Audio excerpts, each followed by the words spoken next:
Absolutely. So every system on the New Shepard vehicle that is needed for safety has one or more backups, many backups in a lot of cases.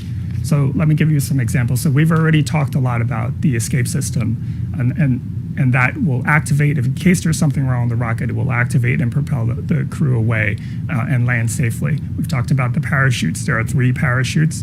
We've designed the vehicle to land if only one of those parachutes open the crew away and land safely. We've talked about the parachutes. There are 3 parachutes. We've designed the vehicle to land if only one of those parachutes open the crew away and land safely. We've talked about the parachutes. There are 3 parachutes. We've designed the vehicle to land if only one of those parachutes open the crew away and land safely. We've talked about the parachutes. There are 3 parachutes. We've designed the vehicle to land if only one of those parachutes open the crew away and land safely. We've talked about the parachutes. There are 3 parachutes. We've designed the vehicle to land if only one of those parachutes open the crew away and land safely. My own kids on that vehicle. All right. One day, summer vacation in space. Thank you, Gary. Appreciate the insights. I look forward to seeing you back here later on in the show, and we'll get a lot more input from Gary Lai, again, the architect of New Shepard.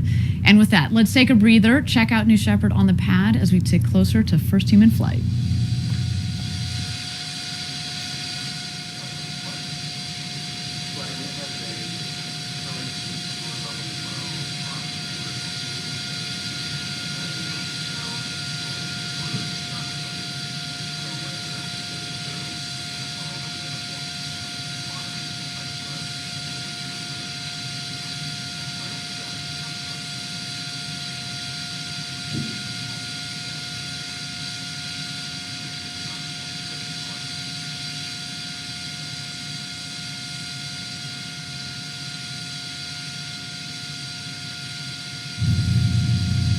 All right, everybody, if you're just joining us, this is Blue Origin's first human flight. We're down here in West Texas coming to you live. We are T-minus 1 hour and 10 minutes to go until Jeff Bezos, Mark Bezos, Wally Funk, and our first customer from the Netherlands, Oliver Damon, rocket to space and back. The excitement is palpable down here at Launch Site 1 in West Texas, but I want to keep things moving for you, so why don't we take a closer look at the aforementioned astronauts, the Bezos brothers, Jeff and Mark. You see the Earth from space, it changes you. It changes your relationship with this planet, with humanity. It's one Earth. I want to go on this flight because it's a thing I've wanted to do all my life. It's an adventure. It's a big deal for me. I invited my brother to come on this first flight because we're closest friends. I really want you to come with me. Would you? Are you serious? I am. I think it would be meaningful. Have my brother there. I wasn't even expecting him to say that he was going to be on the first flight. And then when he asked me to go along, I was just awestruck. Seriously? If you're willing, if you want to. God. Yeah. What a remarkable opportunity, not only to have this adventure, but to be able to do it with my best friend. I love you. I love you too.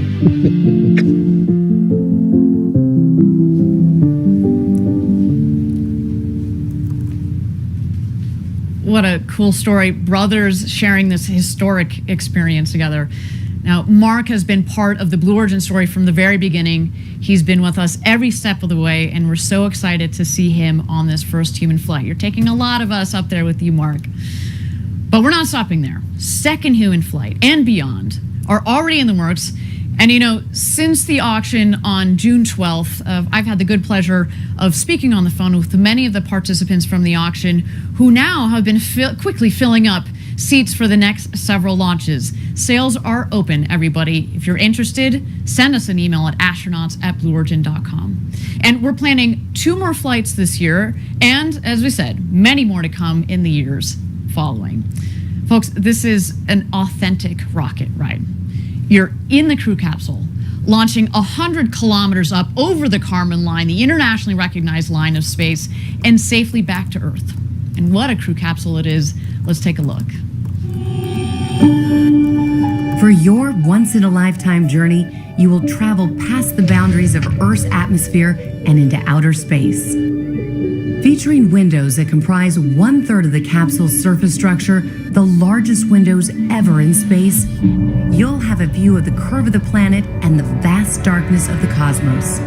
Every detail of the capsule has been precision engineered for your safety and comfort, with reclining seats specifically designed to absorb the impact of landing and an escape motor that can safely propel the capsule from the booster rocket. At the apex of your flight, you'll experience weightlessness. Unbuckling from your seat, you're free to explore different perspectives from each window before your return to Earth begins. This is the beginning of a revolution in space travel, and Blue Origin is going to take you there.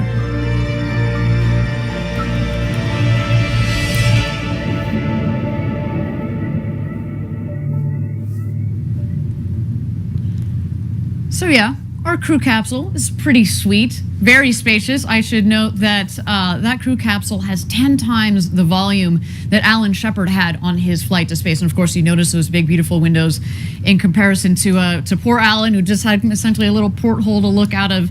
Our astronauts today are going to get an amazing view.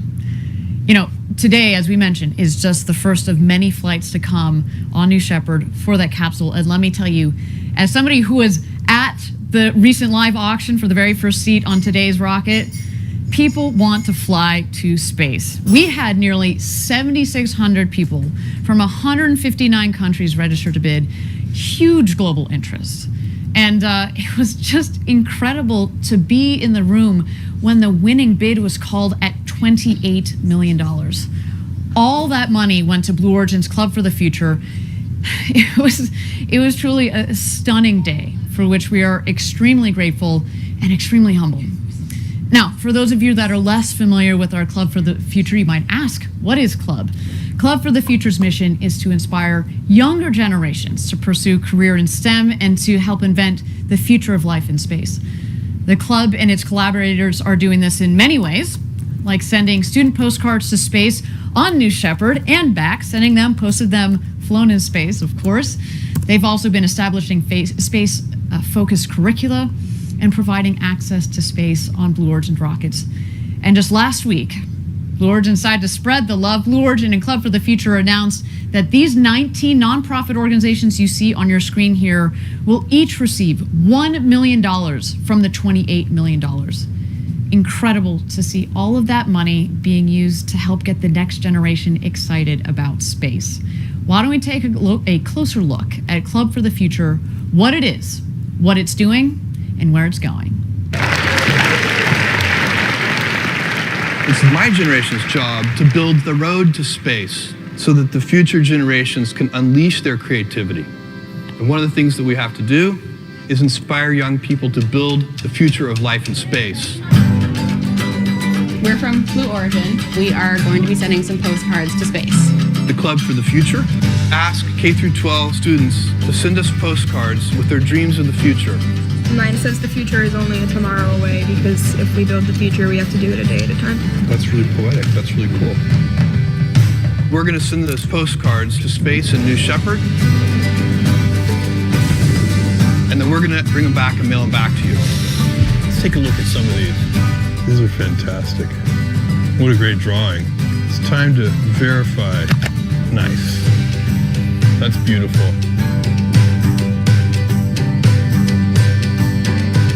I'm interested in space medicine and space exploration, so I have a futuristic city with a rocket launching. Thanks for being members of the Club for the Future. The kids I talked to earlier, if they are representative of the current generation, we are in good shape. Big things start small. Let me tell you, the future of space is in very good hands. Guys, we're building the road to space, but the journey on it is going to be yours. And there are a lot of brilliant kids out there, so please keep up the great work, guys. With that, why don't we take a breather, check out New Shepard on the pad as she gets ready for first human flight.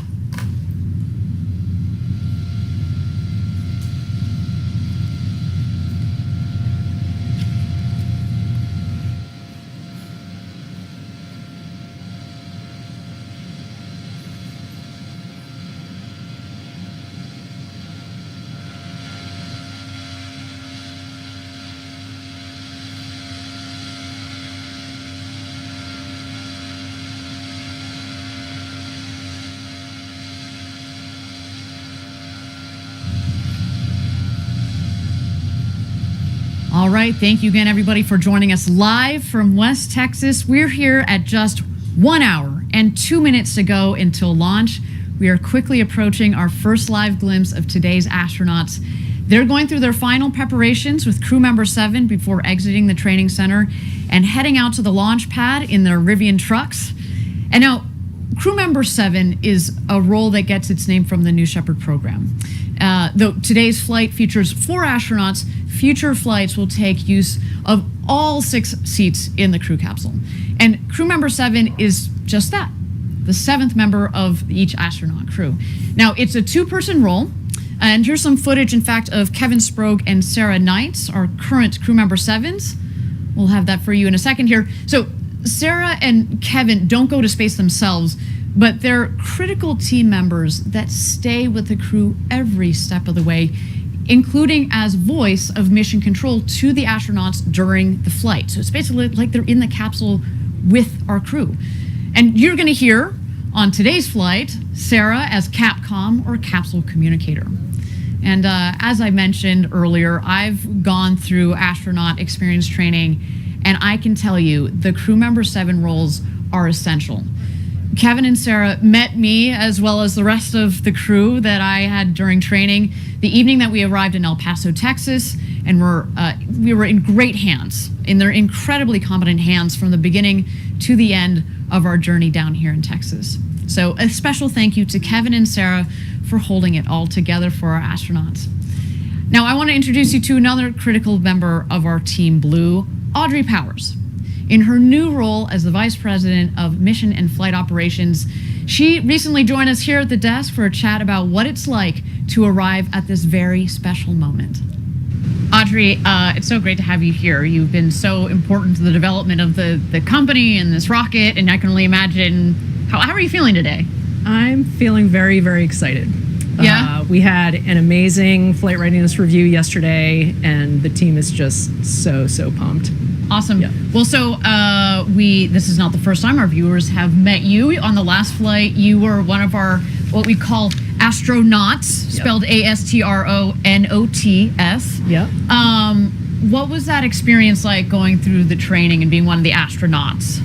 Well, I was actually there working. I was not just having fun. Right. No, we know I was going through the training to really see how it had progressed over time. A number of us did a review of the training early on, and I'll say that our training has reached such a really great spot for the astronauts. Our human factors team has provided a lot of input. Our CM7 team has spent so much time really focusing on what is important for them to first safely get through the experience and then just really enjoy their time up there. So it was vetting the entire experience and making sure that we cover the right aspects of it. Right.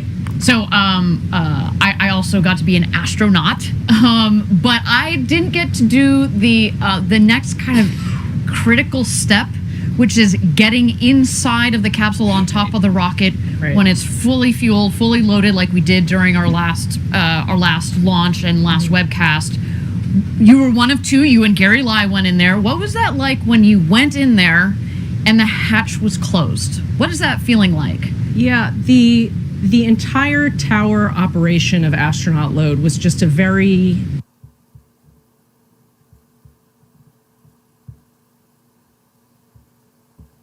sensory experience, and we walk through the sequence a couple days in advance just to rehearse everything, all of the movements. But on launch day, we got out of the cars and we're standing at the bottom of the tower, and you could hear the vehicle venting. And when you looked at it, there was frost coming off the side, like you see sometimes in movies. And it's just this overwhelming sense of this thing that is waiting to launch, and we're kind of holding it up, you know? Right. So there was a great sense of urgency that didn't exist on the days that we rehearsed it. And when we got up and finally ingressed and strapped into our seat, there were a lot of things. It was very mechanical because of the training that we had gone through in the simulator.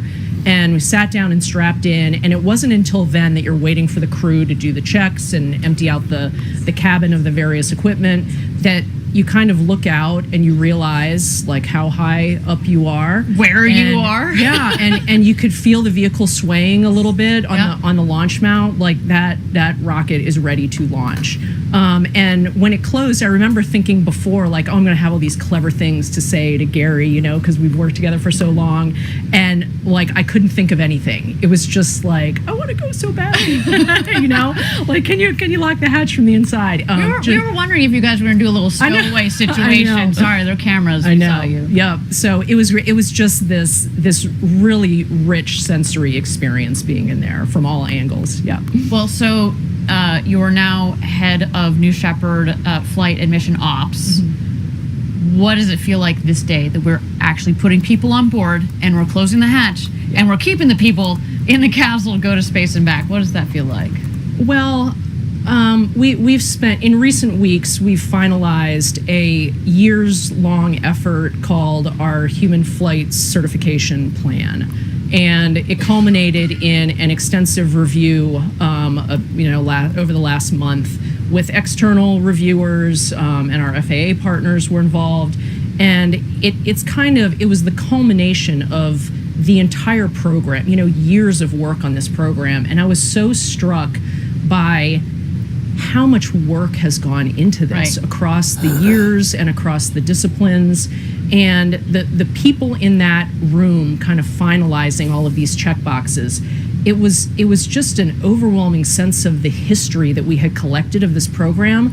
And I was so, before I came to this position in New Shepard, I supported New Shepard, and I knew the hard work that was going on in this program, but I have been so struck by just the professionalism and the bias for action and just the critical thinking that everyone on this program puts in. And I have been awestruck by people that I have been working with for years. I mean, I knew what great work they did, but being part of it and part of this team, I'm so honored that they wanted me in this position, and then I'm participating in this now. Yeah. Well, Audrey, to you and to your team, to the whole Blue Origin team, thank you for all of your hard work. We cannot wait to see the launch, and Godspeed, New Shepard. Thank you. I can't wait to see it either.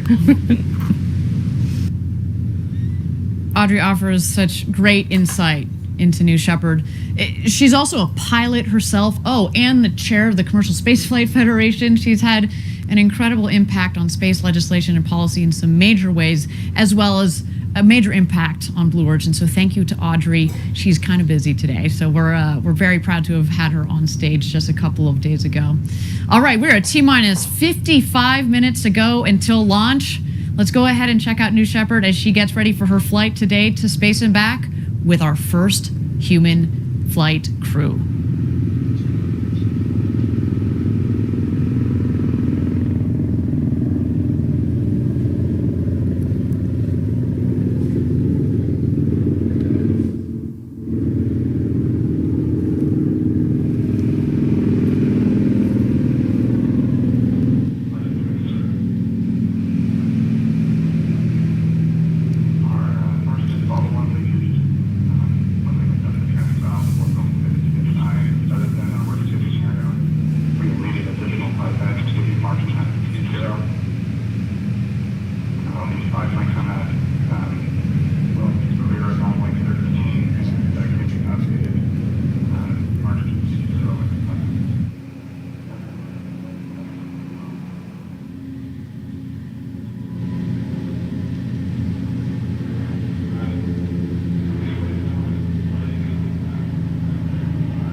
Thank you, everybody, again for joining us live from West Texas for Blue Origin's first human flight. We are at T-minus 52 minutes to go until launch. Right now, our 4 astronauts are inside the Astronaut Training Center.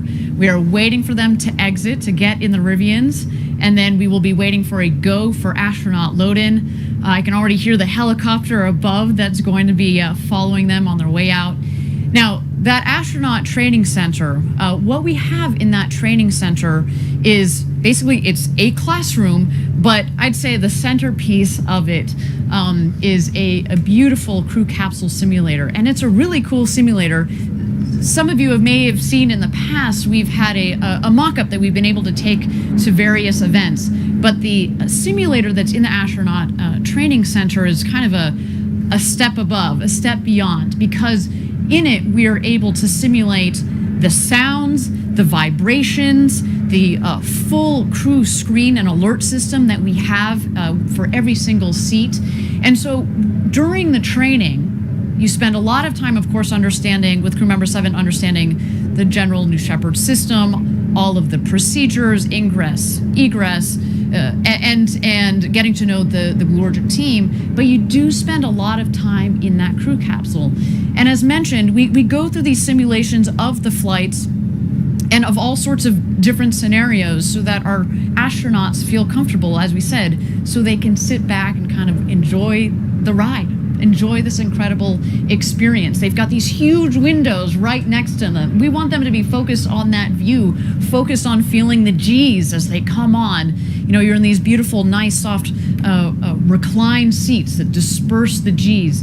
It's a wonderful experience. And that simulator, we run these scenarios. We've got full audio, we've got full vibration, and it's a really critical component of the training program, let's say.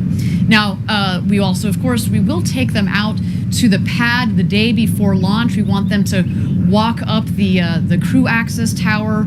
You'll see it's hidden a little bit in that shot there on the left there, but that is the safety shelter. So we'll see as the astronauts drive out to the pad itself, they will ascend the stairs, the set of stairs on the left. They'll take kind of a bit of a timeout in the safety shelter. The crew member 7, Kevin Sproul, will go out to the across the bridge there to the tower that's in the center of your screen. He will be working with the tower crew there, make sure everything is set and sorted to go for our astronauts. He will then go back to the safety shelter and get the astronauts and get them ingressed into the capsule. The astronauts right now, though, they are in the Astronaut Training Center. Again, we are waiting for them to emerge shortly here. We are at T-minus 49 minutes to go until launch. Again, they are going to be entering into the Rivian trucks and heading out to the launch pad. This will be our first glimpse of the astronauts. We're going to see those shining smiles of theirs. I'm sure they're trying to contain their excitement. You know, you've got that excited energy that, of course, they are controlling themselves. Although, again, let's be honest, Wally Funk doesn't control her excitement. I'm, as I said, fully expecting her to do full somersaults and cartwheels on her way into the Rivians. And why don't we just wait here for a moment as we wait for those astronauts to emerge.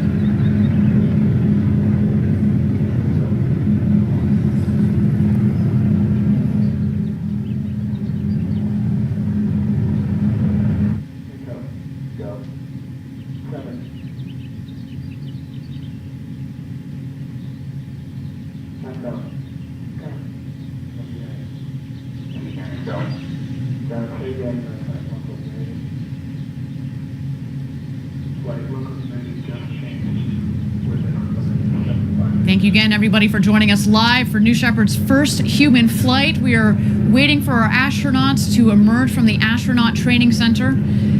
We've got our on-the-ground correspondent, Caitlin Dietrich, who is just outside of the training center. Caitlin, what's going on out there?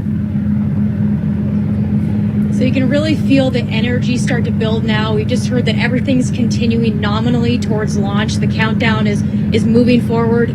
We got our helicopters in the air waiting to capture our astronauts as they take their Rivians to the launch pad. The sun's coming up. It's a beautiful morning. Our teams are going to be standing on the road, hooting and hollering as the astronauts drive by on their way to the tower. And I'm starting to get goosebumps over here, and it's a little bit emotional. But we'll be back in just a couple minutes, and we'll watch these Astros as they head out into their truck and on their way to space.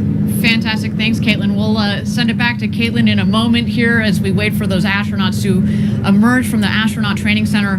You know, I'll tell you, the last thing that they do before they exit the training center is there's this special coin ceremony. It's a challenge coin that's given to each one of the astronauts for them to take in their suit up to space and back. It's a military tradition, but it really makes you feel like you are part of a team. And what a team to be part of. What a crew to be part of.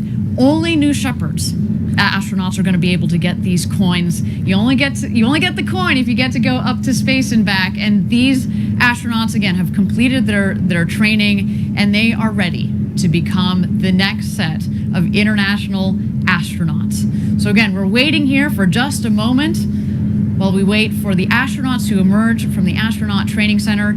We are at T-minus 46 minutes to go until launch.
We would like to get free to contact everyone will be used for the monitoring. Thank you again, everybody, for joining us live for New Shepard's first human flight. We are at T-minus 45 minutes, and here the astronauts come.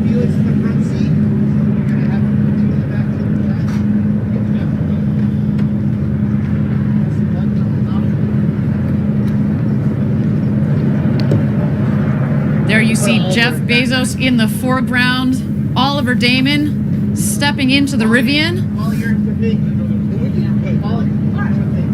Crew member 7, Kevin Sprogue, there on the right.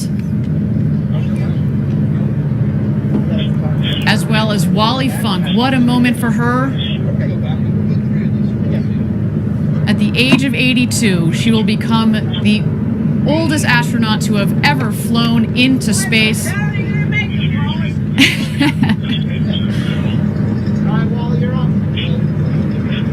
And there she is, loading into the Rivian.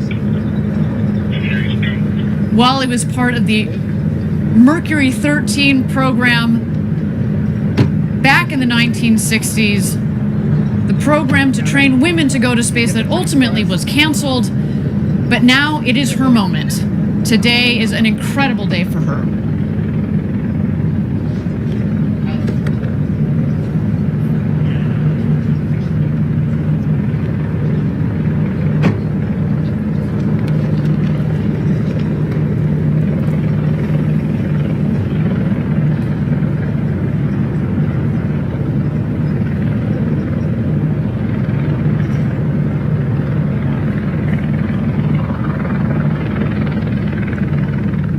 Right now we're going to be waiting for mission control to get a go for astronaut load out to the pad. That's when the Rivian will start heading out towards the pad. They're actually going to pass right behind me here. I'm certainly going to give them a wave. They then will pass mission control, get some last minute love from our team there as well as their families. And then they will head down the road to space to the launch pad. And we'll go for load in. There they go, everybody.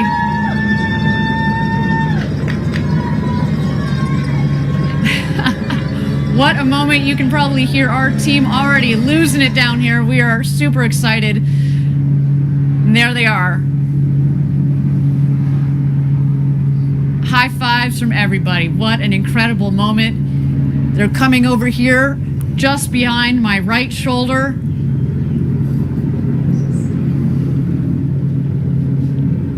A moment we've been waiting for here at Blue Origin. So much hard work has led to this moment.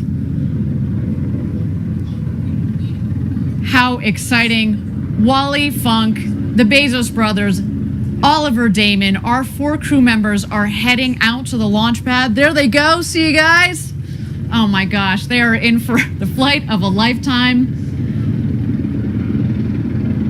And just a couple yards to my left here, that is mission control, and here they go passing by mission control. There you see Jeff Bezos waving to the team.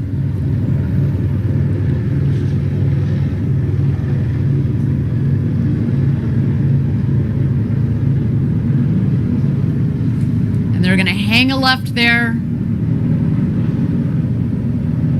as they head down the road to space. Now, while we watch them travel down that road to space, they've got just a couple of moments. It's a long 2-mile road there. We've got a couple of moments. Why don't we meet aviation icon Wally Funk?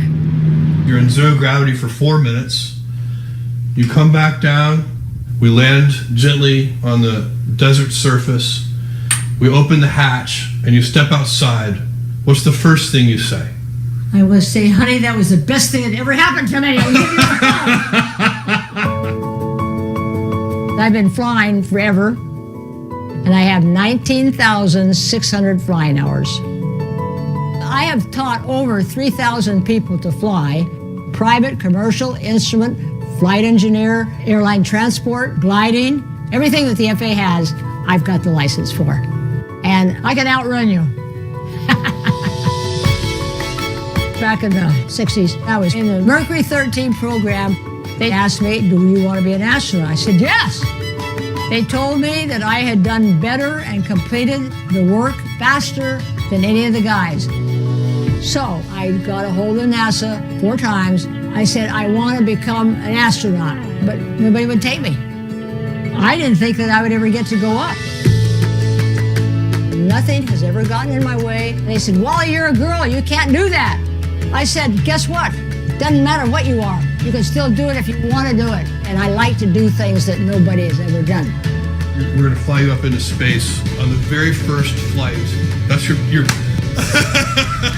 I can't tell people that are watching how fabulous I feel to have been picked by Blue Origin to go on this trip. You're going to be an astronaut. Oh, finally! And I'll love every second of it. Woo! Ha ha! I can hardly wait.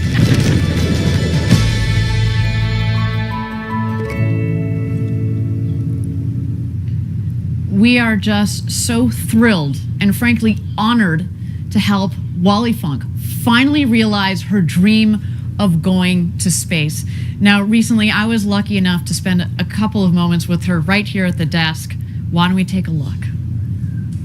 Wally, it is a pleasure to meet you. As a fellow pilot, you are an inspiration, so thank you. You don't know how great it is to meet you, that you are a pilot, and I want you to go fly more in that glider and jumping. Oh, well, that's great. And hopefully follow in your footsteps and go on New Shepard one day. Absolutely. Oh, yes. So, Wally, you've waited a while to go to space. A silly question, but are you excited? No, not at all. Of course. Since I got on the airplane and I got to fly the airplane and get here and meet all of you, this is so fantastic. What do you so on launch day? What do you think is going to be the most exciting thing? What are you looking forward to the most? Lift off, climb, undo, and be able to move around in the. If there's room, I want to do a lot of stuff because I've done that in other situations. And you were just telling me a second ago you're going to take your camera up there and you've got a postcard that you're going to take a photo with. That is what's going to be on the window when I go up, and then I'm going to take a picture of it with the Earth behind me. That's such a beautiful photo of you and the American flag back there in your flight suit, and that's going to be a spectacular photo. So, you know, this is probably, I imagine, your first time down here in West Texas at our launch site. Absolutely. What do you think? No, I used to be in Texas and teach. I think everything's fantastic. I mean, I've been treated so well. And the food is so great. I can't believe it's coming from, I don't know, California. Right. And you're lucky to be here with all these friends and people and see what's going on. Absolutely. Well, so, Wally, as I said, you've been an inspiration to me. What would you say to the next generation of young people that are out there that want to go to space? Well, I've talked to young people all my life. How many of you girls and boys want to fly? Well, not many raise their hands. I said, well, I tell you what, get your parents to take you out and give you a flight. Right. That's what my parents did at 7 years old. And if you like it, you'll continue on. And if you don't, you might continue on because something's going to be in your heart that's going to want you to do that. I cannot wait to see you go to space. Thank you for being with us. It's a pleasure to have you. Thank you. Thank you, honey. So yes, as you just saw, Wally Funk is the real deal. I was doing my best to contain my fangirl moment there because she, again, is an inspiration to so many people around the world, and myself included. We see here that the astronauts are starting to ascend the crew tower. There's Wally waving. She's leading the crew. Gary, welcome back. It's good to have you back here at the desk to get you to help with the play-by-play here. We just saw a moment ago that they drove around the ring road, stopped, took a photo because, of course, you know, we're memorializing this moment as best we can for these astronauts. They so deserve it. So going up the tower, we've got Wally, then it looks like Jeff Bezos, his brother Mark, and Oliver Damon. They're heading up to their rocket. Now, while we have a moment here, I do understand that Caitlin Dietrich is standing by at Mission Control. What's going on outside Mission Control, Caitlin? Hey guys, Caitlin here. I'm with Jarrett Jones, the head of our New Glenn program here. Jarrett, how are you feeling today watching the launch here from Mission Control? Excited, awesome, this is amazing. It's just incredible. You could only dream about this day. And you know what, Caitlin? It's not lost on me and probably many of the viewers that today is like July the 20th, the day Neil Armstrong, who also graduated from my alma mater, spoiler up, stepped on the moon and made history. And we're doing it at New Shepard and Blue Origin, doing our first human launch, and it's just amazing. And the reason I'm excited, but also focused, is that there's quite a bit of technology transfer from New Shepard to New Glenn. Everything from the BE3 engine with the LOX and the hydrogen, all the way down to our landing gear. I mean, this is an exciting day for us, and I'm just excited. I don't want to take the spotlight away. It's about New Shepard, and I'm just very proud of this team, and then Blue Origin as a whole. I mean, just amazing day, Caitlin. Well, we like to say that New Shepard is basically the second stage of New Glenn. So you're kind of seeing the second stage fly here today. Absolutely. New Shepard was built and designed for scalability, and we took advantage of it in New Glenn. So it's amazing feat that we're doing, and just proud to be here. Just glad to be here, Caitlin. So smart. It's the epitome of our step-by-step approach, as you hear us say. And I want to pan back to Mission Control. We've got a lot of our team here on the porch here. Hey, guys! Woohoo!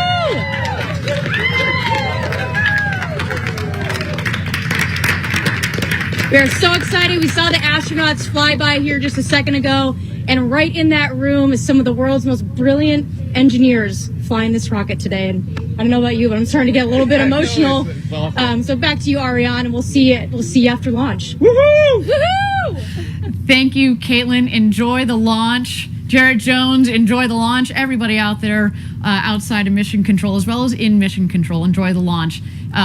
Gary, we talked about it a little bit earlier. Caitlin touched on it just a second ago, how basically New Shepard is being scaled up to New Glenn. Tell me how you've thought about that, because you're part of, obviously, New Shepard, the architect of New Shepard, but you've been part of thinking about the broader roadmap, if you will, that Blue Origin has. That's right. New Glenn is a scaled up version of New Shepard. It does use different main propulsion for the first stage, but the second stage of New Glenn, that engine is a derivative of the BE3 engine that's flying New Shepard today. And the techniques for vertical landing, which we perfected with the New Shepard vehicle, are going to be applied to the New Glenn vehicle. We have very high confidence that the very first launch of New Glenn will stick that landing on the ship. We would not have that confidence without the New Shepard program. Absolutely. And Jarrett Jones, again, who leads that entire New Glenn program, he has a big job, but he's gotten a lot of help. He's kind of gotten this catapulted help from the development and now the operations and flight of New Shepard. I should note that New Glenn will also carry humans one day. We build all of our programs from the very beginning with the intent to put people on board. And talking about astronauts and people, we just saw them enter into the astronaut safety shelter.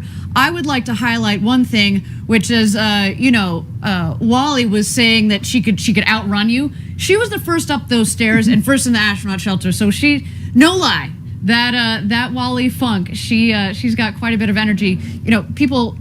She's 82, but I'm convinced every time I read that it's a typo, that she's actually 28, because again, that woman. All right, Gary, why don't you tell us a little bit about what's happening in the shelter, because we should remind our viewers that on the last flight that we had, we basically did a full-up rehearsal of what we're doing right now. You were part of that astronaut crew that we had. What happens in the shelter? So the shelter has two main functions. It's a shelter in case of some kind of emergency. If they need to evacuate the capsule very quickly, they can go across the bridge only about 75 feet and be in this shelter very fast. It is fireproof. It can handle a whole set of anomalies that might happen with the rocket. You see those blue tanks against the wall? The shelter has its own air breathing supply in case of a fire outside. It also has communications. They can talk directly to Capcom from there. Right now, they are just waiting for the go-ahead from the pad crew that is preparing the capsule to start astronaut load. Fantastic. And you see there in the foreground, in the black suit, that is Kevin Sprogge, our crew member 7, as well as Wally Funk, seated on the left, soon to become the oldest person to have ever flown in space. Then, going clockwise here, Oliver Damon, soon to be the youngest person to have ever flown in space at the age of 18. He comes to us from the Netherlands. A special shout out to our international viewers, especially those in the Netherlands. Hello, everybody. You should be very proud of your countrymen there. Then we have, of course, Mark Bezos, brother to Jeff Bezos, our founder, in the cowboy hat. He is a true Texan at heart. You know, we call it the ranch down here. We like to incorporate that into a lot of what we do in the spirit that we have down here at our launch site 1. All right, they are leaving the astronaut safety shelter here. Let's watch as they prepare to cross the bridge.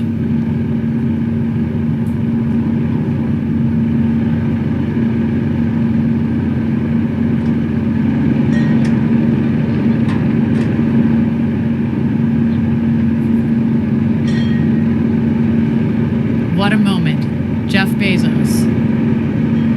Mark Bezos.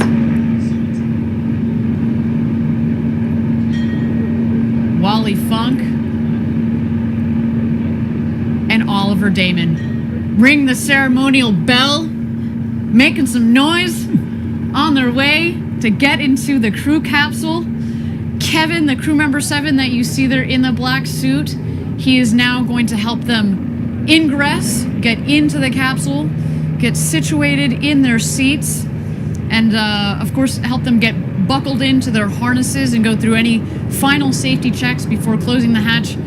I mean, we should note though, Gary and I have both been through the astronaut training experience. It's a 5-point harness. By the time you're done with training, you can do that upside down, backwards, with your eyes closed, inside and out. I mean, you definitely understand how that works, and you're going to need to, because when we come back, when you get back into your seat from 0G, that's very important.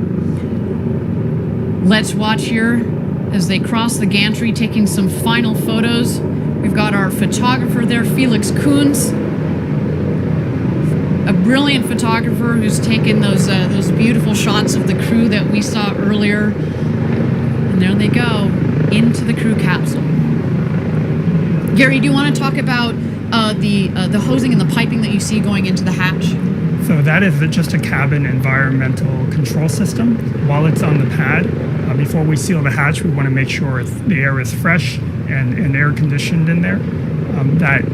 That hose will be removed, obviously, during hatch closure. And so what they're doing now is just one by one entering the cabin and getting fastened, and then they will go through a series of comm checks with Capcom. Fantastic. There's Wally Funk in seat number 3 there. Oliver getting situated in seat number 1. I'm starting to shake a little bit. Not only, again, have we practiced this, and not only on the last flight did we have a full astronaut rehearsal like this, but it's different. We've done, again, 15 consecutive missions to get to this point.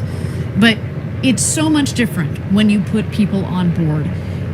But again, so much testing, so much design, so much thought, and incredibly well-trained Blue Origin team that's supporting these astronauts, our first crew on New Shepard. Just wonderful. We are ready for today. Now, we are standing by here for Capcom to welcome our crew into the capsule. Let's stand by for some audio there. There's our mission control.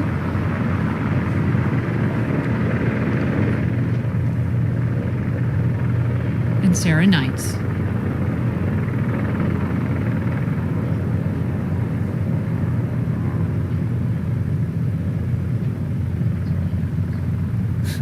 Sarah Knights, again, as she has this incredible... I have you loud and clear, 7. How me?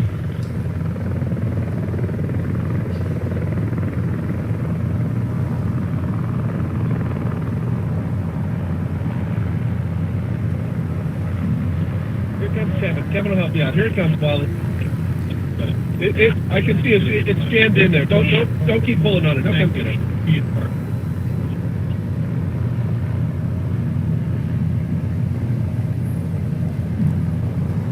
So again, we've got Capcom's Sarah Knight. She's one of our crew member 7 on the left.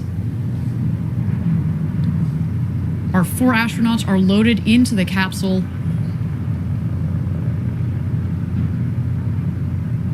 There is Wally Funk in her seat, as well as Mission Control. Talk about locked and loaded. This team is really, I mean, you've been in Mission Control during these launches. What is that like? So at this point in the procedure, everybody is incredibly focused. They're true professionals. They are looking at the data, they're following procedures. There's really no distraction. You can hear a pin drop in that room unless they're working an issue. And as you saw in that picture, we run a very, very tight ship here at Blue Origin and on the New Shepard program. That picture of the front room of Mission Control, that is all the people that are operating the rocket at this point, in terms of pushing the buttons to make things happen, in addition to the pad crew. There you see, we've got crew member 7 that is making sure Wally's harnesses are all tight and snug there. To your point about crew, Gary, I mean, we talk about designing an autonomous vehicle that launches and lands and reuse, but we've built also the operations to also complement that, to lower the cost of accessing to space, because that's at the heart of building this road to space. So we've built it so that it's an efficient vehicle, efficient operations. Absolutely. So in addition to that front room, which is really just a half a dozen people and some backups to relieve them in case they need a break, there is an engineering back room right behind that room. It's the size of a small conference room, really, and it consists of engineers that are there just in case there's an anomaly that needs investigation. Mm-hmm. But you can actually see it through those back windows. That's it. That is all that is needed to launch New Shepard. We have some support staff on call in Washington State in case of an anomaly, but for the most part, that's it. And we architected it that way. So look, we got catch. Did you say catch Wally? She was waving at you, Gary. And is that? I think that's the postcard that she promised everybody she was going to be bringing up to space with her. So not only is the crew ready, but we got the props ready. We've got the photo shoot all set up.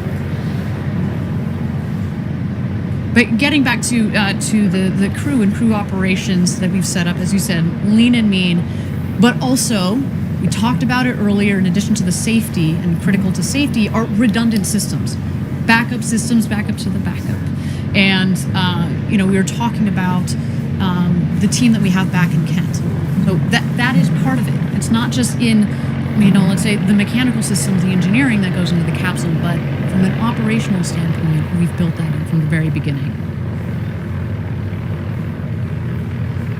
Some beautiful shots there of the capsule. So the window with the white square there, that is Wally Funk. To the left, that is Mark Bezos, Jeff Bezos' brother. And in fact, to the left of him, a little harder to see off of that other window, that will be Jeff Bezos. And Oliver Damon on the other side of the hatch, he's also harnessed in, ready to go to space, ready to become the youngest person to have ever flown in space. Again, he comes from the Netherlands. So beautiful. Again, as we talked about at Blue Origin, we really want to open up this experience to the world, and it's so wonderful that he is not just representing the next generation, but also more flags as we fly to space. Standing by here from Capcom. New Shepard, this is Blue Origin Mission Control. Good morning, astronauts, and welcome aboard the RSS First Step.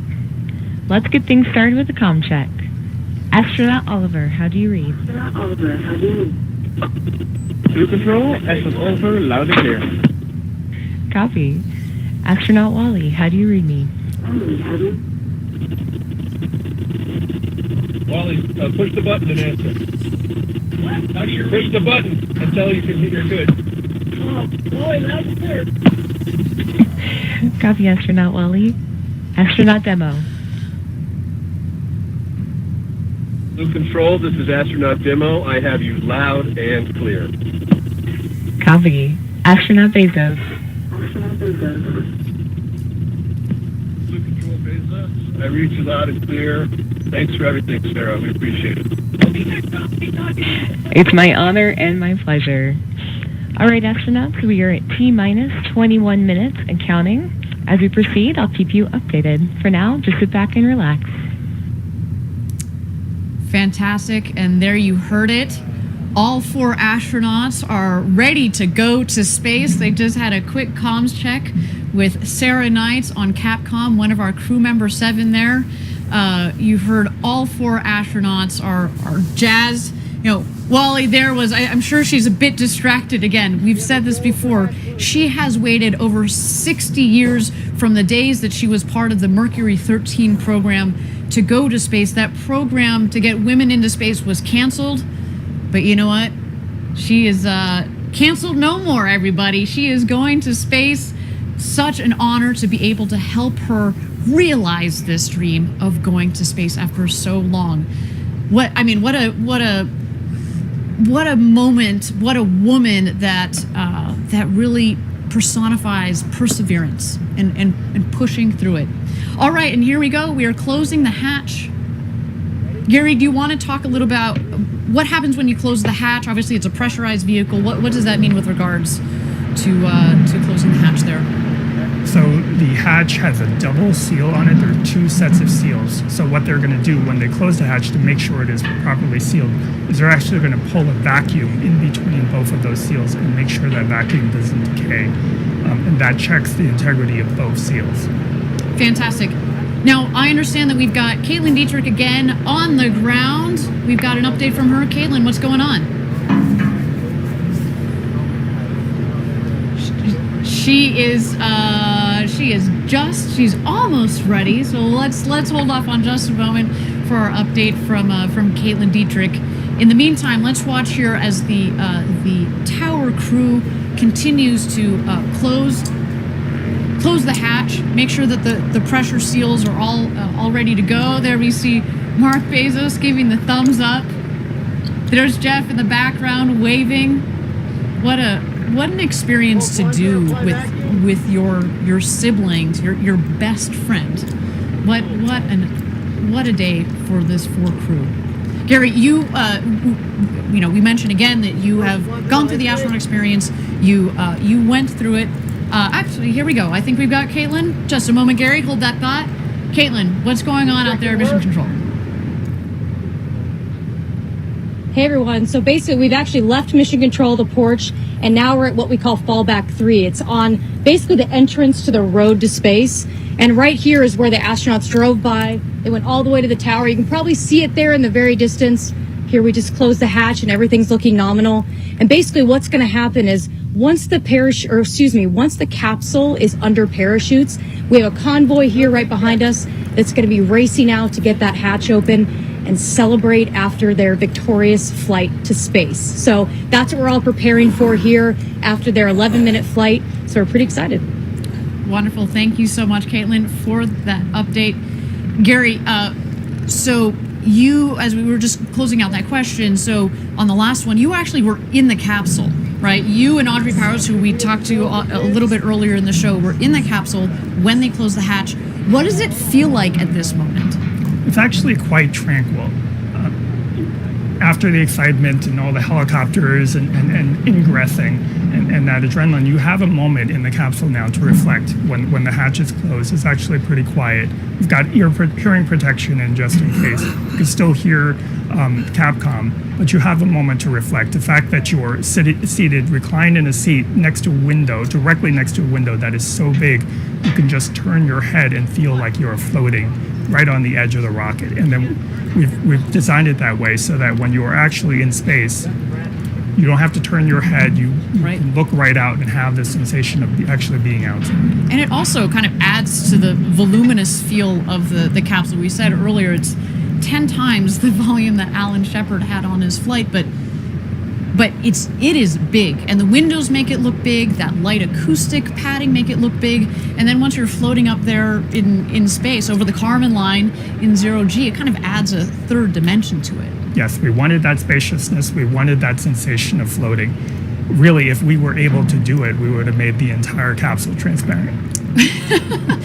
That is kind of a cool idea. Is that for the next iteration? You working on that? Is that in secret? All right, we're not going to release that information on our webcast, but stay tuned, everybody.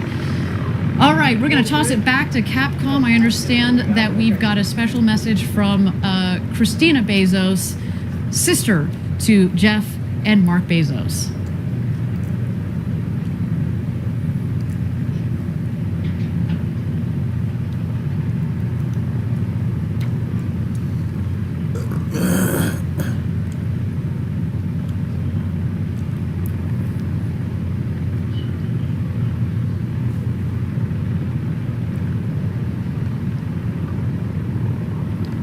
First up, Blue Control. On that note, Jeff and Mark, I have a special message from you from your sister Christina. Steve and I are so excited for this monumental launch. Jeff, this is something you've dreamed of your whole life, and your passion for space is infectious. Mark, you're the best champion when it comes to encouraging us in our adventures. As you buckle in, I'm reminded of when Jeff was Captain Kirk, Mark, you were Sulu, and I took the role of Lieutenant Uhura.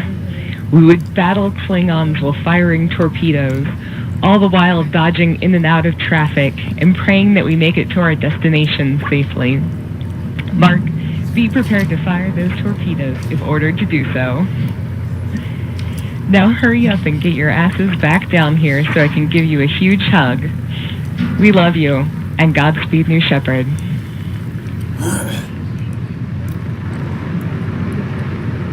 And there it is. Beautiful message from Christina.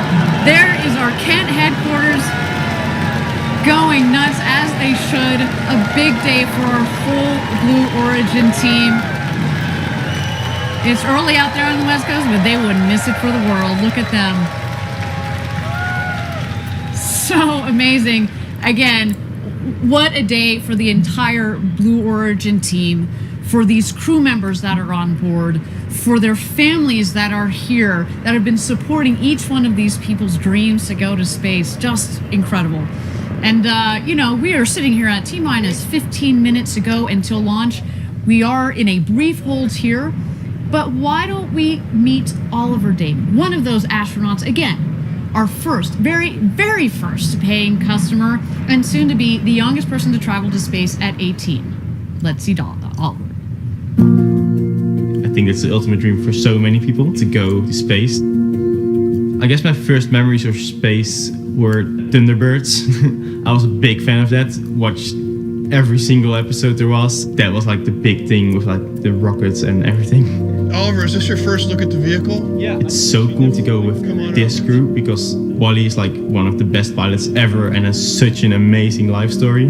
Of course, Jeff is one of the best businessmen ever and a great visionary. And Mark is a firefighter and has such an amazing track record over his life. I feel a responsibility because I'm the youngest in space, and to get more people interested in space, and not even just space, but science, would be such an opportunity for me to do. When I touch down and I get out of the vehicle, I think I'll be just speechless. Now, Oliver also has his pilot's license and will be studying physics in college, and in just a bit he'll officially be an astronaut. But Gary, did you talk to Oliver? I did. I had an opportunity to meet him. Did you start recruiting? Did you get on that? What are you doing sitting here? Come on, man. We were like that guy. Not only is going to study physics, but also innovation. So we can only imagine what is in store for Oliver in the years to come. But I can tell you what is in store for him in the next couple of minutes here. He is going to go to space over the Kármán line, up 100 kilometers up the internationally recognized line of space, and he is going to come back a freshly minted astronaut. Cannot wait for that. Now, we are at T-minus 15 minutes to go until launch. We are in a brief hold here, and while we're in a hold, why don't we turn it over to New Shepard and watch the rocket as she gets ready to take these 4 astronauts to space and back.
Thank you again, everybody, for joining us live from West Texas. We are here at T-minus 15 minutes to go until launch.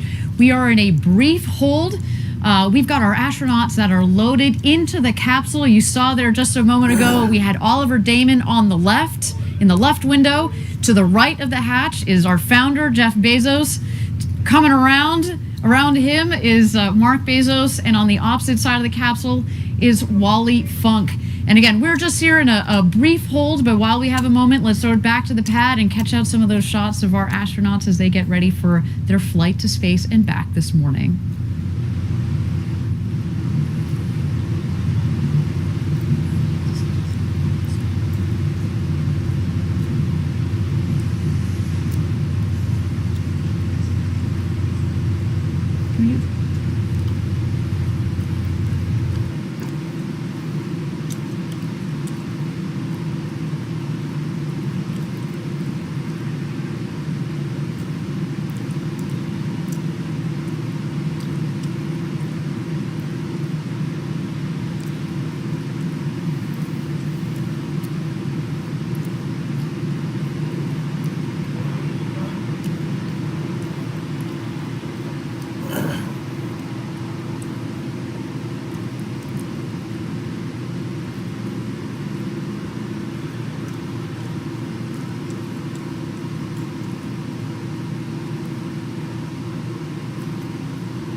Thank you again, everybody, for joining us live from West Texas for New Shepard's first human flight. We are at T-minus 15 minutes. We are in a brief hold here.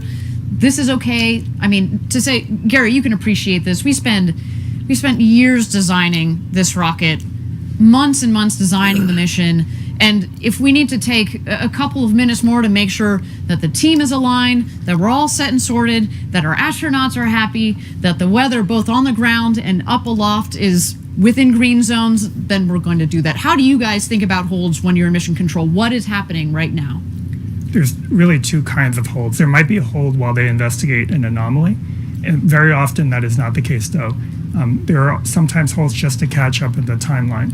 The thing about New Shepard that's distinct from orbital vehicles that you might have seen is that we don't need to launch at a precise time to meet some launch window because we're trying to intercept something in space. We have a lot of time. We can take our time. It's better to pause and hold if there's any reason to, if there's a sensor reading that you want to investigate or you just want to catch up in time. So that's why we tend to take these holds. Otherwise, we bias to launching as soon as possible so we don't otherwise have a lot of buffer in the normal count. Absolutely. So again, well, actually, now I understand the hold is lifted. Yeah. So it sounds like that we have gotten the timelines all aligned, our teams are all sorted, and we are continuing our countdown. While we have a moment here, again, let's throw it back to the pad, check out our astronauts in the capsule as they get ready for their launch to space and back this morning.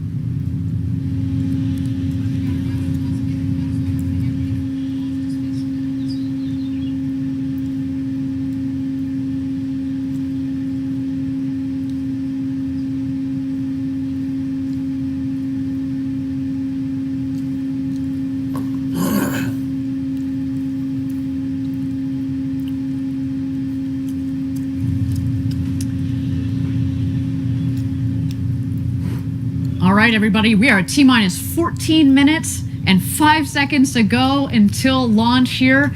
Got goosebumps going already. Again, the adrenaline is building and the energy is building up here as the clock ticks down. And while our astronauts and our teams are going through the final checks with our crew member 7 and the launch team, let's talk about seeing Earth from space and how it changes you. And we're very fortunate here at Blue Origin to have several NASA astronauts that are working with us, and they've logged hundreds of hours in space, and they offer a keen perspective on what our first human flight astronauts are just minutes away from experiencing.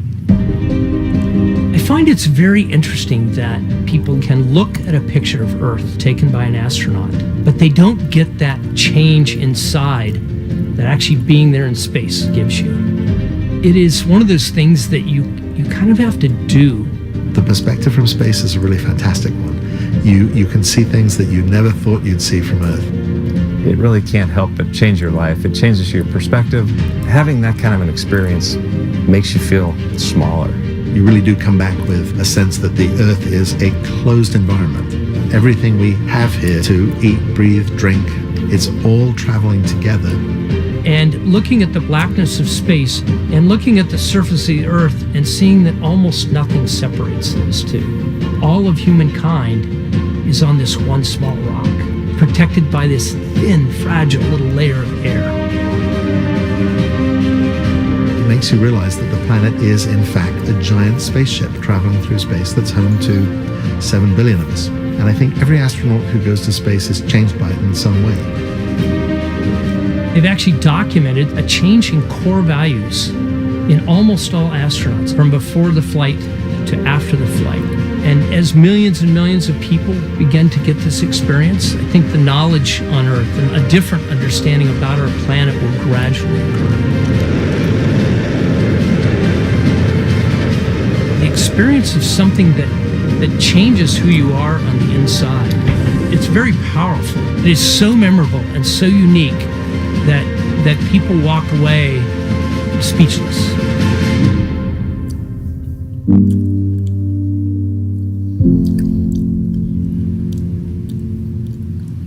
Incredible stuff. I hope one day I get to experience that, and I know obviously the 4 people that are on top of that rocket are about to do that.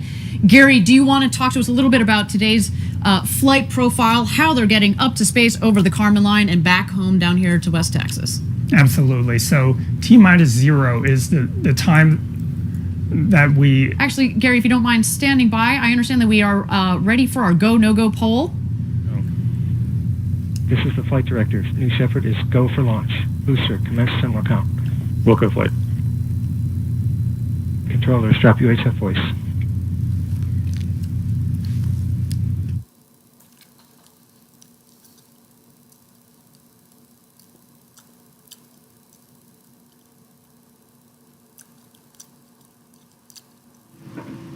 Enabling onboard power.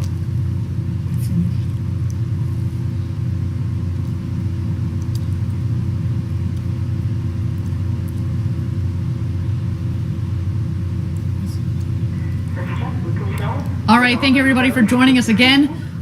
Sorry about that. So we got so caught up in the flight profile and the perspectives from our NASA astronauts. We just caught the tail end there of the go no go poll, but I'm hearing that we're looking good for flight today. So let's get back into that flight profile, Gary, that you were telling us about here. Again, how are they getting up to space, over the Kármán line, the internationally recognized line of space, and then back down here to Earth in West Texas? Okay, so T-0 is actually not the point of liftoff. It's when we send the command to start the engine. It lifts off about 7 seconds later.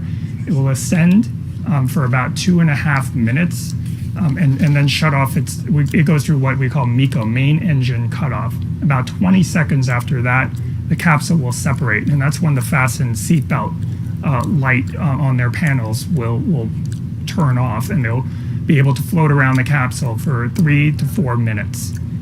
During that time, both vehicles are still ascending, and they will ascend above 100 kilometers. The Kármán line today, we're headed for about 105, 106 kilometers, and then start their descent. The capsule, the booster will actually re-enter first. It's more aerodynamic. Before it hits the atmosphere, it deploys wedge fins on top to stabilize it, and then uses those aft fins to steer back over the pad. Just over the pad, about 20,000 feet above, it deploys drag brakes to slow itself down, and then restarts its engines just seconds before hitting the ground to slow itself down to a soft landing. The landing legs will come out just seconds before landing. It might do one or two maneuvers to make sure that it's over that pad, and then it will touch down softly. Meanwhile, the capsule will continue its flight. The astronauts will strap back in before hitting the atmosphere, get back in their seats. There'll be thrusters that will stabilize the capsule just to prevent it from rocking too much, and then parachutes will deploy about 10,000 feet above the ground. First, drogues will fire, and those will extract the mains. And then finally, a landing will occur on a cushion of air, which will fire just about 6 feet off the ground. Fantastic, and you know, we've mentioned this before on previous webcasts that the dirt down here, it's like talcum powder. It goes everywhere, and so when we have that air cushion that fires, it really kicks up the dust. But again, they're coming in at just about 1 or 2 miles an hour. It's a really nice, soft landing. And again, Gary, we confirmed we are go for launch for first human flight on New Shepard. My goodness, I mean, you've been waiting for this day for 17 years since you joined Blue Origin. What are you feeling right now, Gary? It's still hard to believe that it's actually here. I don't know if it's set in yet, but the main thing I'm feeling is I'm thinking about the entire team, past and present, the hundreds and hundreds of people that have worked on the New Shepard program, and what this must mean to them. Absolutely. It's you know, we talked about the team here. It's a lean and mean team, obviously, but each one of those people has contributed so much to this program. It's again, a special shout out to all of our Blue Origin team members watching around the world. Now, for the others that are watching around the world, if you want to experience space flight for yourself, if you want to do what Jeff and Mark and Wally and Oliver are doing today, and you're serious about it, send us an email at astronauts@blueorigin.com. We're open for ticket sales to send you all to space. What just an incredible, incredible day. And you know, we're so lucky to have this particular crew on board today, Gary. And I feel like you know, not only do we have this beautiful story about the Bezos brothers that are going up, and Wally and Oliver, soon to be the oldest and the youngest astronauts who have ever flown into space.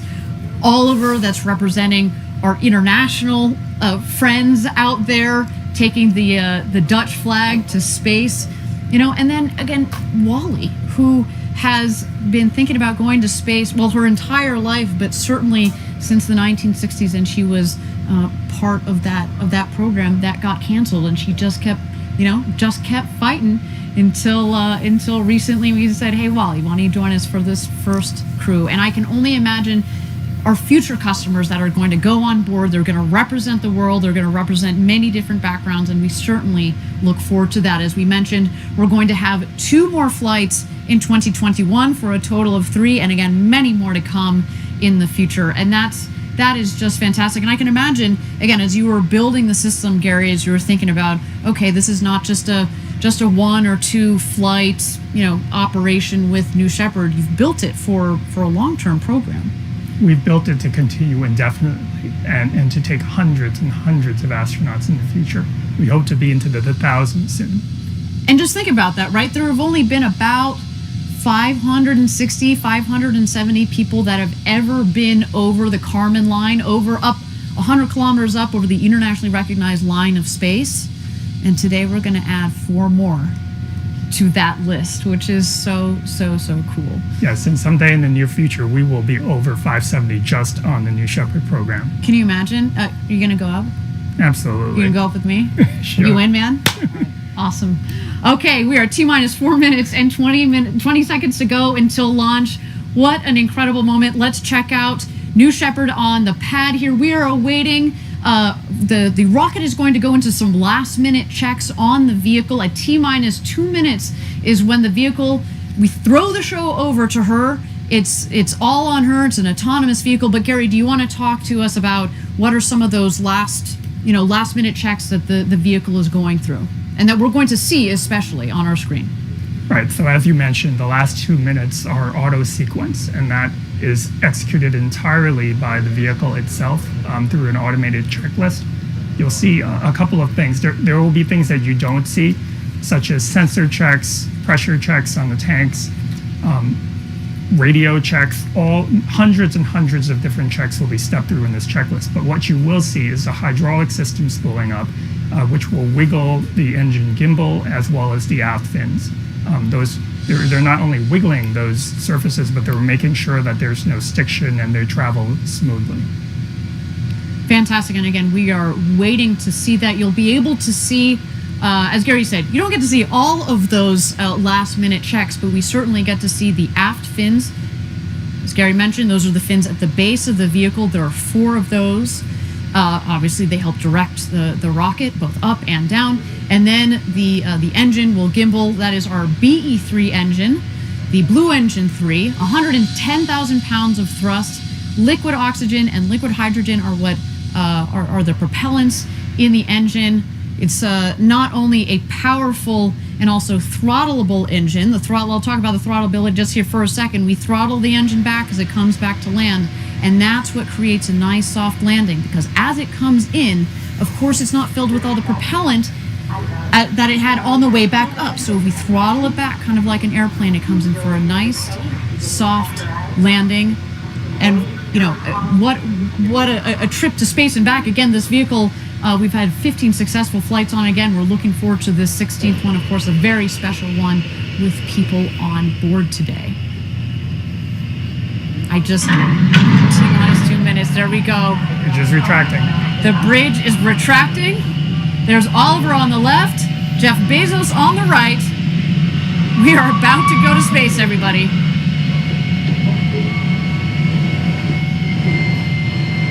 We are in auto sequence.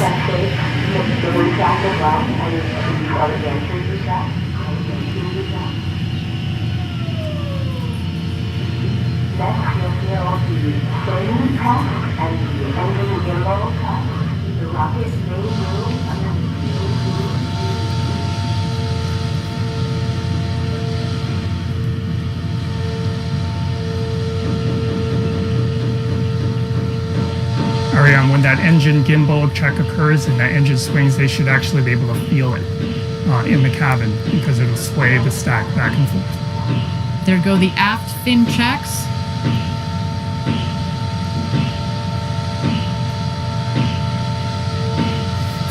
There you see the engine gimbal check just peeking out at the base of the rocket.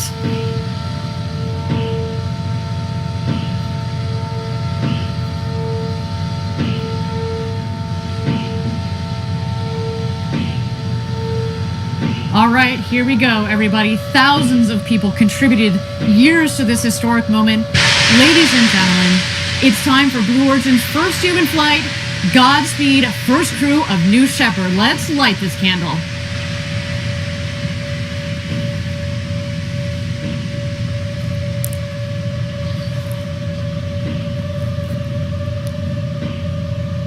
T-minus 16, guidance internal.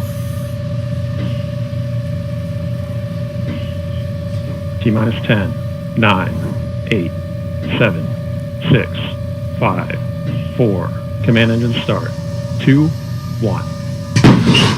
Ignition.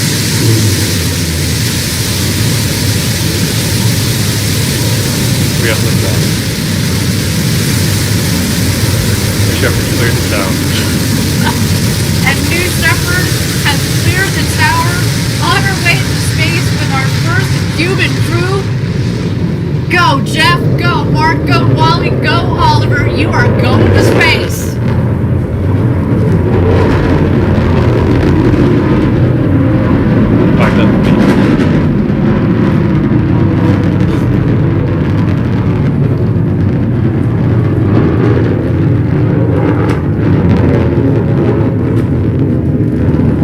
Oh my goodness, listen to the roar of the BE3 engine. We are just about to pass through max Q, maximum dynamic pressure. That was when the stresses on the vehicle are at their maximum. Max Q. Max Q is confirmed. Beautiful burn on that BE3 engine. liquid hydrogen, Mach 1. and liquid oxygen as the propellants. It's a nice, not just clean in terms of beautifully performing, but what comes out of it, it's steam, right? Whew. To see the glow of the engine underneath the rocket, just under our shoulders, and to know that we've got a crew that is going to space, it just feels different, doesn't it, Gary? It is totally different. All right, you can follow along, of course, the speedometer in the bottom left, the altimeter in the middle of the screen there. So far appears to be a nominal flight.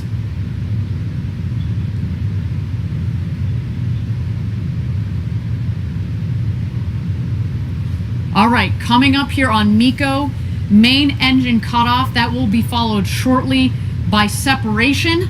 And at that point, after separation, we're gonna let the astronauts unbuckle and take in the freedoms of zero G. There is MECO, main engine cutoff. A beautiful shot down the New Shepard rocket. Look at that view.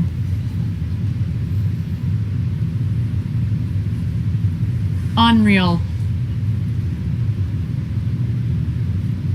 Awaiting separation here.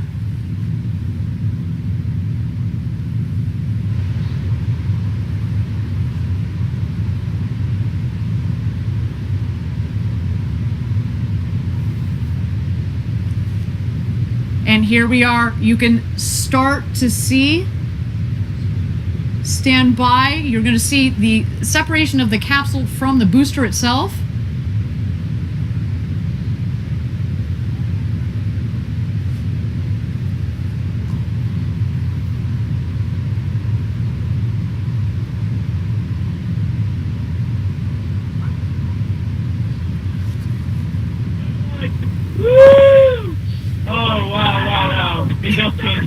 So you have to look out the window. Holy kid God. Oh, wow.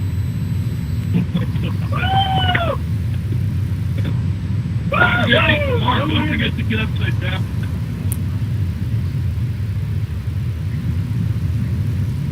And there we go. Our astronauts have passed the Kármán line at about 328,000 feet, continuing their ascent. You see the two vehicles there. When the speed hits zero, you know that they've hit apogee, their maximum altitude, and you hear they're having quite an experience. All my instincts are fine. Okay, have the fuck back. Okay. I'm here to Yep. Got it this time. Yeah, you just have to wait for it. You want the Skittle? Oh, yeah.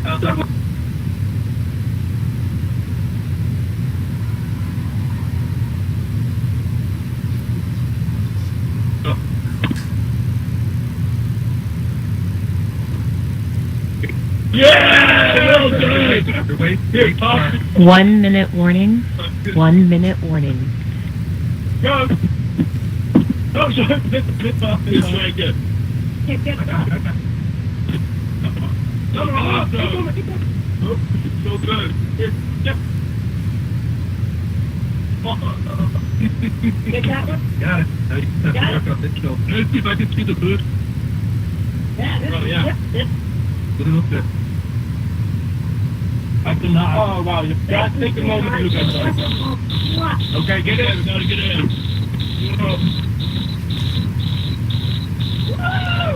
Look at the roll.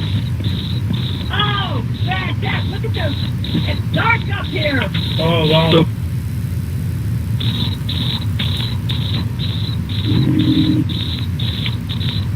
2,000 miles an hour. Everybody in? First step, status check. Astronaut Oliver. Oh, wow. Let's go more. Oliver, status check. Oh, sorry.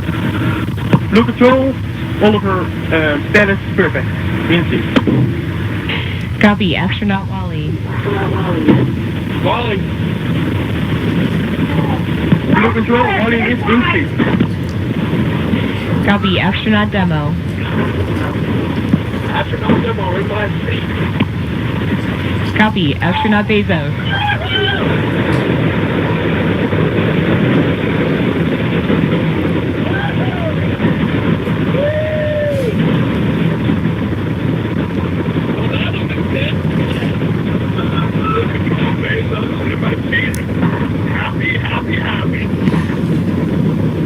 Copy.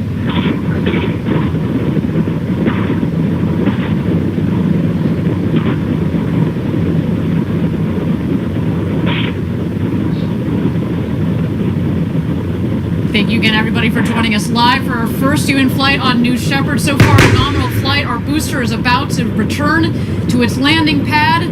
There we see engine relights. The sonic boom.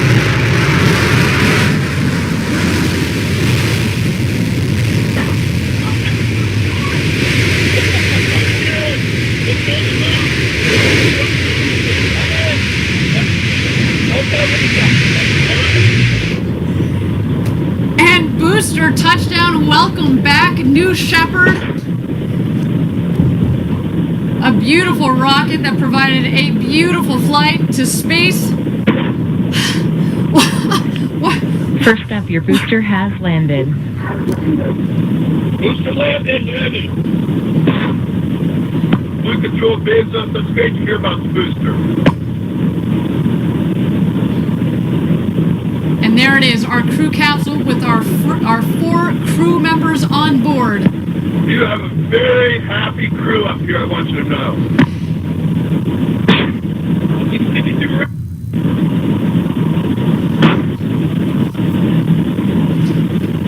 Oh yeah, I see blue.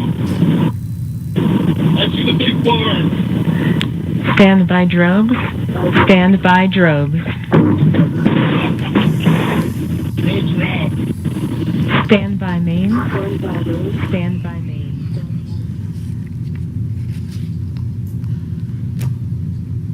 Oh, so far, a nominal flight. Here comes the crew capsule back from space.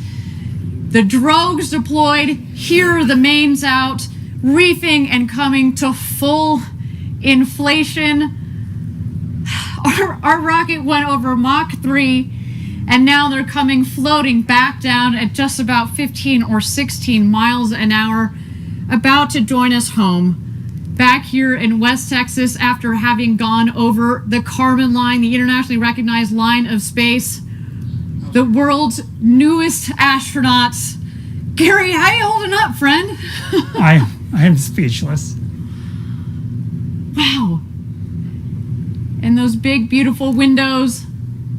We've just got about a minute and a half of floating before the activation of the skirt jet for a soft touchdown. At this point, there are sensors on board that are detecting how high they are above the ground. Multiple sensors. And just 6 feet above the ground, that cushion of air will puff, and they will have a soft touchdown, almost like just sitting in a chair.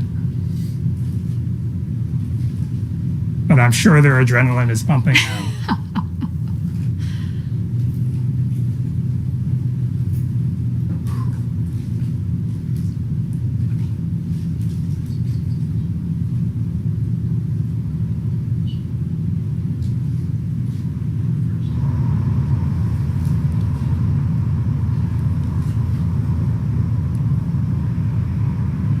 And touchdown. Welcome back, New Shepard's first human crew. What a flight. Welcome back to Earth, first step. Congratulations to all of you. Oh, what a day, what a day. Very happy group of people on this capsule. And we're so grateful to everybody who made this possible. Thank you. Blue Control, Oliver, thank you so much for everyone there. It was amazing. It was amazing. Copy, first step. You have a very happy Capcom here as well. Let's do a status check. Astronaut Oliver. Blue Control, Astronaut Oliver, status correct. Copy. Astronaut.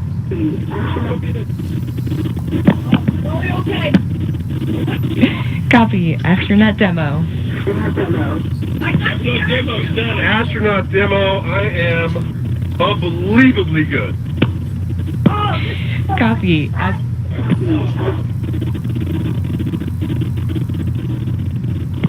Blue Control, Bezos, best day ever. Copy, everyone. Go ahead and remain in your seats. Crew member 7 is on their way. Shortly, you will hear the capsule off-gassing.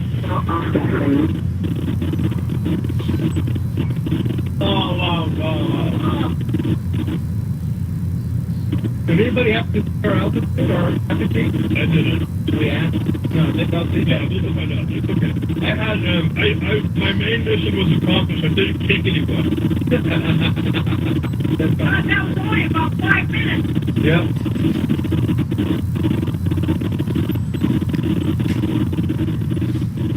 First up, Blue Control, your apogee was 351,210 feet. Blue Control, could you say that in meters? 50.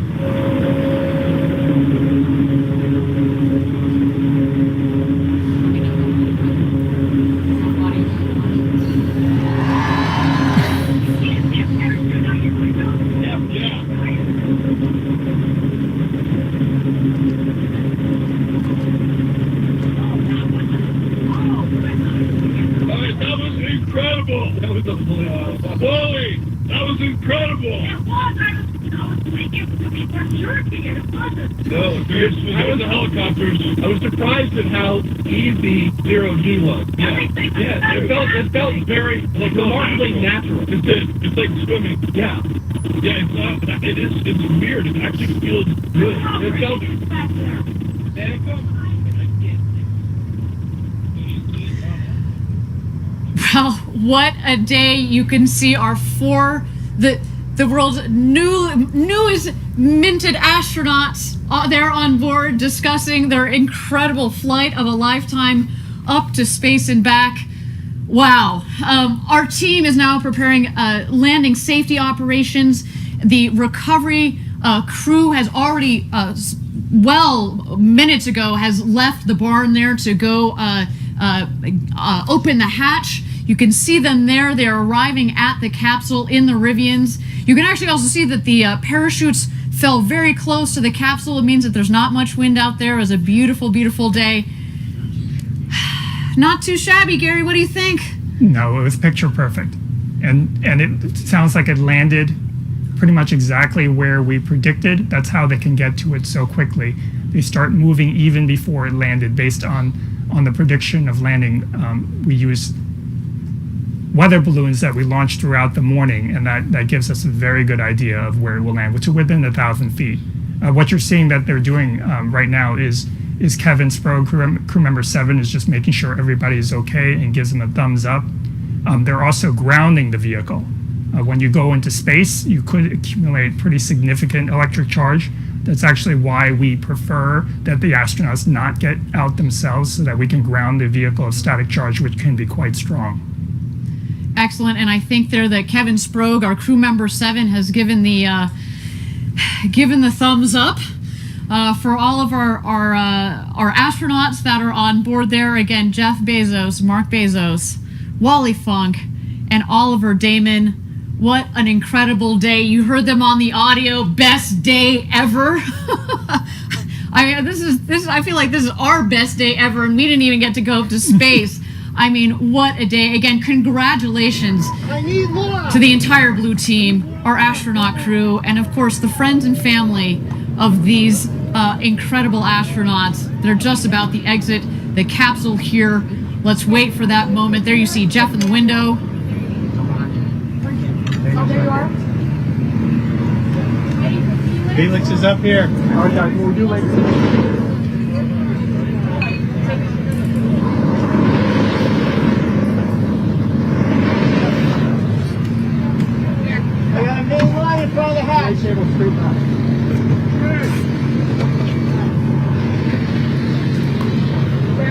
Hey, the main parachute line in front of the hatch. Jeff!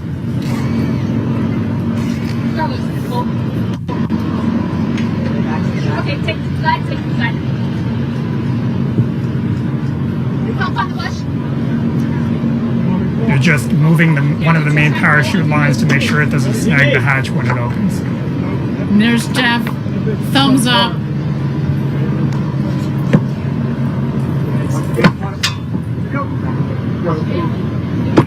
CC safe, Jimmy. You heard there, the CC is safe. No, I got it. No, I still have it on the side.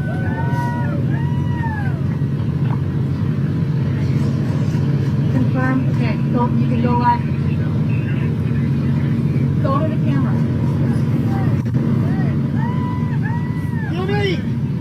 Jimmy! Gary, the architect of New Shepard, congratulations to you, man. Congratulations. Give me a to you, hug. Ira. This is just, oh, what a day. Again, thank you everybody for joining us live for our first human flight of New Shepard. Our 4 astronauts went to space and back, topping over 350,000 feet, well over 100 kilometers. They've come back down safely. We're just waiting here for egress. Our crew is going to get out of the capsule and meet their families back here on the ground. Of course, their families that have provided so much support since they were little kids and dreamt of this to this day and this moment. Let me know when everybody's there. We have to do Mar and Mary. Get in here, Mar. All right, Caitlin, you ready? Family, are we ready?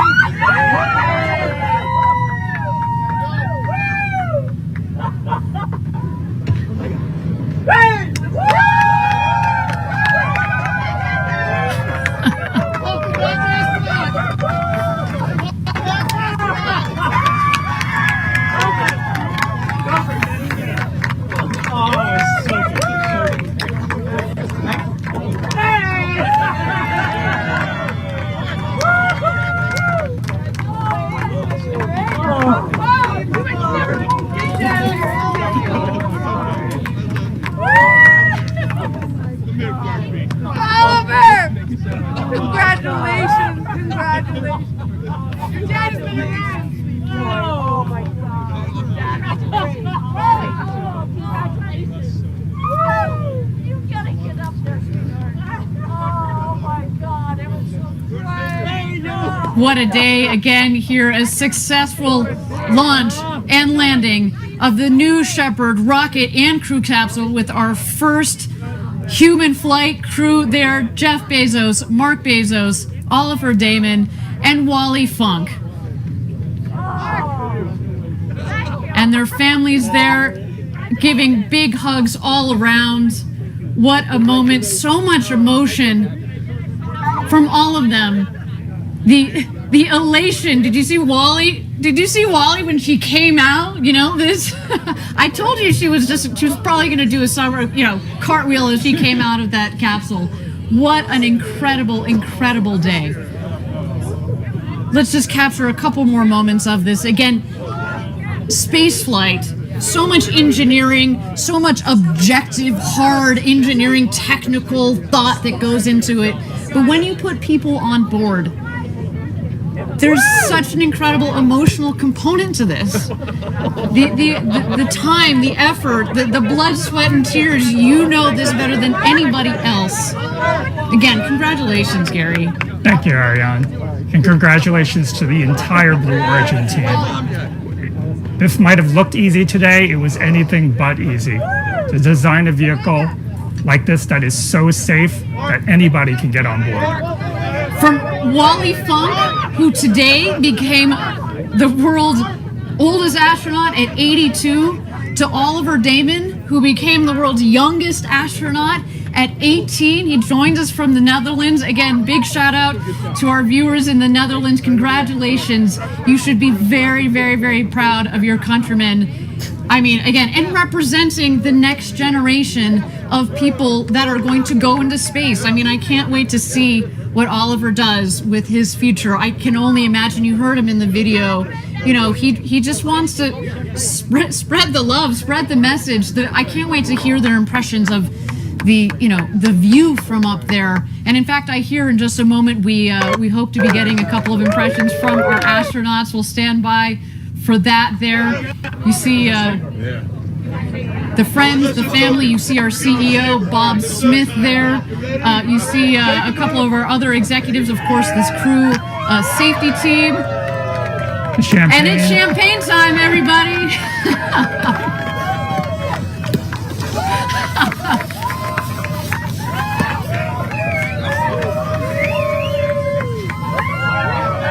It's the only proper way to end the space flight. Exactly, the only proper way to end a space flight, with a champagne shower. And man, that is, let me just tell you, that is the beginning of the celebrations. There is a lot more to come. We are, again, not just the crew and the families, but everybody at Blue Origin who has made the historic day possible.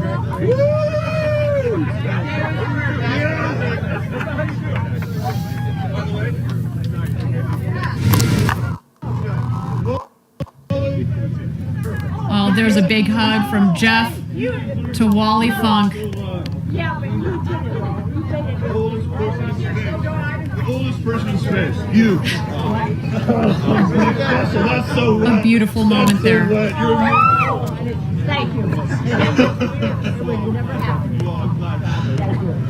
For a woman who was denied her opportunity to go to space in the 60s, she had to wait to the 2020s, but man, it was worth the wait.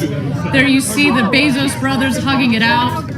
Oliver Damon, you saw him earlier giving his father a big hug. What a moment. You saw the first hug when Jeff came out of the capsule to his mother, Jackie, followed by his father, Mike. I mean, again, what a day. What a day. To the thousands and thousands of members of Team Blue, you contributed to today as well. I know you were all hugging it out back in Kent, Washington, at our headquarters near Seattle, sending you guys a lot of love from down here in West Texas. What a moment.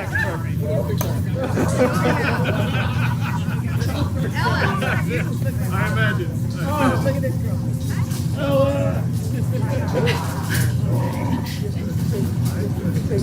I mean, granted, you know, Gary, we weren't in the capsule, but my favorite part was hearing, you know, the hooting and hollering and the laughing. You know, Jeff is known for his big boisterous laugh.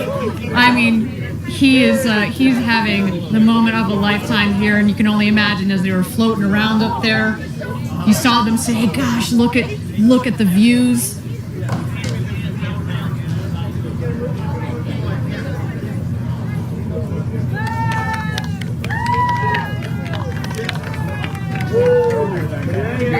Gary, is this as you had expected it? 17 years ago when you joined Blue Origin, you know, we like to at Blue, we like to, you know, start at the end goal, work backwards to make the design, and then build forwards. When you sat there 17 years ago with the very small team at the time at Blue, is this what you would imagine?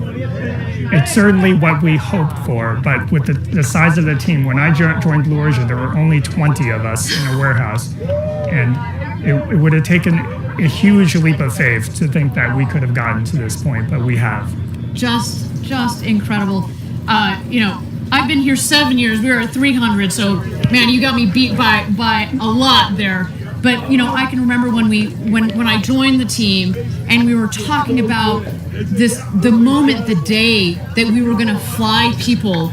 You know, you talk about it, but it's here and it's now. And I remember we're talking about, okay, well, what will this video look like, and what will that video look like? It doesn't compare. It doesn't matter. This is real. This is so much better than anything that we could have ever imagined. The emotional component to human space flight. We've had 15 consecutive test flights, which, as you said earlier, is why we knew that we were ready to put people on board this rocket, and that's what led us to today. to know that we could do this safely, and to give people the experience of a lifetime. And I think based on what we see there, I think job well done, sir. Job well done. And not only did we do it today, we can do it again and again and again and again. Precisely. Absolutely love it. That was amazing. Everybody, I want to thank you all for joining us from around the world for today's Blue Origin historic first human flight. It's been a moment for the ages, and guess what? We're just getting started. We've got 2 more flights this year and several more in the coming years. I want you to join us a little bit later today. We're going to have a live press conference on our website. You're going to get to hear the firsthand impressions from our 4 astronauts that went to space and back. But to all of you out there, if you like what you saw and you are serious and interested about reserving your seat on a future rocket ride to space and back with New Shepard, we've got some exciting news for you. We are open for ticket sales. Send us an email, astronauts@blueorigin.com. We can't wait to fly you to space and back. Gary, it has been an honor to share the desk with you today, the architect of New Shepard. Thank you so much for your insights. Thank you so much for all of your hard work and all the hard work of your team that has made today possible. Thank you, Ariane. It was unforgettable. Absolutely. The road to space is being built, everybody, and we took a huge step today. But we also need your help. If you're interested in learning more about Blue Origin or joining our extraordinary team, please visit our website. And if you'd like to commemorate today's historic launch, we also have some mission patches for you there. And that's also where you can get some apparel, some collectible gear. It is all there. Look at that sweet patch. So beautiful with the names of our new astronauts. What a day. Everybody, my name is Ariane Cornell. Thank you so much for joining us. It has been a pleasure and an honor to be your host. And of course, until our next launch, Gradatum Ferociter.